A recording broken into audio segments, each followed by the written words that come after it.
Hey, welcome to our explainer. So we're going to talk about something that's pretty much on everyone's mind, right? How do we find real, lasting happiness? But what if I told you that the way we usually think about it is, well, all wrong? What if the biggest myth about happiness is that you're supposed to chase it in the first place? So let me ask you this. Do you ever feel like true happiness is, always just over the horizon? You know, that feeling that if you could just get that new job or move to that new city, basically pull off a massive life change, then you'd finally be happy. It's a really powerful idea, this whole chase for joy. But what if that constant chase is actually the thing holding us back? Well, the surprising truth is, it just doesn't work that way. The research we're going to dig into today completely flips that idea on its head. It shows that deep, lasting happiness isn't really about blowing up your life and starting over. Nope. It's about changing how you experience the life you already have. And the best part? It's a skill you can start learning like right now. Okay, so first things first. Let's talk about what I like to call the great happiness myth. This is that big idea that you have to quit your job or reinvent yourself to find joy. We're going to see why that's not the only answer, and uncover a path that's, frankly, a whole lot simpler and way more powerful. And this is exactly what that myth looks like in the real world. We think of happiness as this prize you win after some huge external change. It's like a trophy at the end of a marathon, right? If I just land that dream job, or find the perfect person, or buy that house, then I'll be happy. But as we're about to find out, that's a race that never ever really ends. So, if chasing those big, flashy changes isn't the answer, then what is? Well, the key, the real secret, lies in two resources you already have. You have them right now in abundance: your time and your attention. Seriously, how you choose to spend them, that's the real secret to a happier life. You ever notice how the thrill of something new, like a new phone or a promotion at work, eventually just wears off? There's a name for that. It's a psychological thing called hedonic adaptation. Basically, our brains are hardwired to get used to new things pretty quickly. It's an old evolutionary trick that kept our ancestors on their toes. And it's exactly why that shiny new car you were so excited about eventually just becomes, well, your car. It's such a powerful reminder that those big external changes usually just give us a temporary high, not that deep, lasting happiness we're looking for. And this brings us to something really fascinating about our free time. It turns out more isn't always better. You can see this upside-down U shape on the curve. If you have too little free time, yeah, you're stressed out. But surprisingly, if you have too much free time, it can leave you feeling kind of aimless, without a sense of purpose. The sweet spot, as you can see, is right in the middle, a moderate amount of time that we actually fill with purpose and engagement. So the takeaway here is huge. It's not about how much time you have, but how you engage with it. A few minutes of being truly present and mindful can be way more fulfilling than hours and hours of mindlessly scrolling.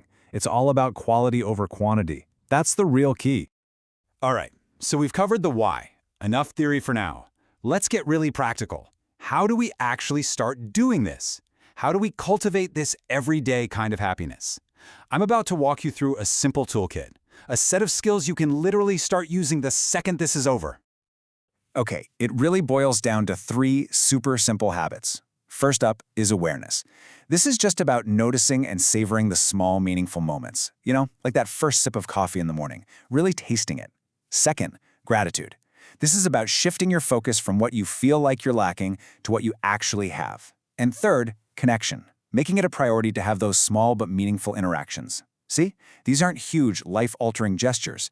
They're just small, daily shifts that can make a massive difference.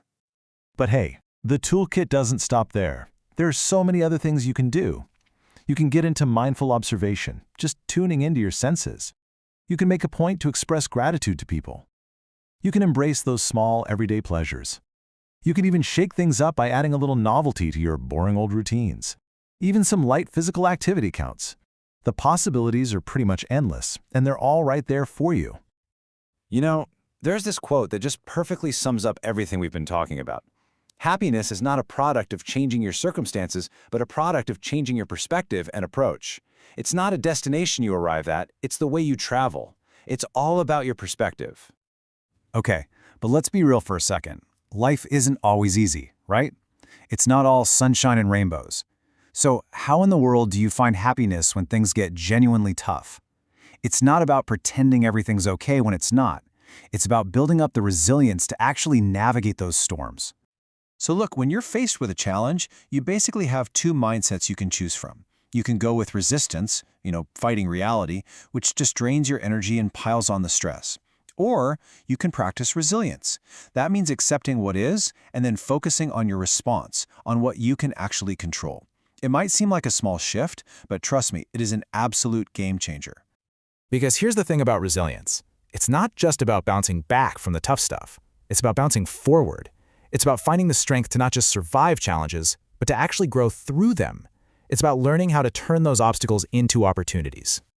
Okay, so how do we take all of this and actually put it into practice? How do we start living a happier, more fulfilling life, starting like today, right here, right now? Let's break it all down. When you boil it all down, it really comes back to these 4 key pillars of everyday happiness. First, awareness, being fully present in your own life. Second, connection, really nurturing those relationships. Third, resilience, embracing challenges as chances to grow. And finally, intentionality, investing your time and your attention wisely. These are the real building blocks for a life that feels full of purpose and joy. And that brings us right back to the core message of this whole explainer. The secret isn't some dramatic plan to change your entire life. The secret is to change how you live it. It's about finding the extraordinary in the ordinary and seeing the magic that's already there in your day-to-day. So, I'm gonna leave you with a little challenge. What's just one ordinary moment today that you can decide to fully engage with? Maybe it's the taste of your coffee, or the sound of the birds outside, or a quick chat with someone you care about. Whatever it is, just choose to be fully present for it. Because that, right there, that's where you find true happiness.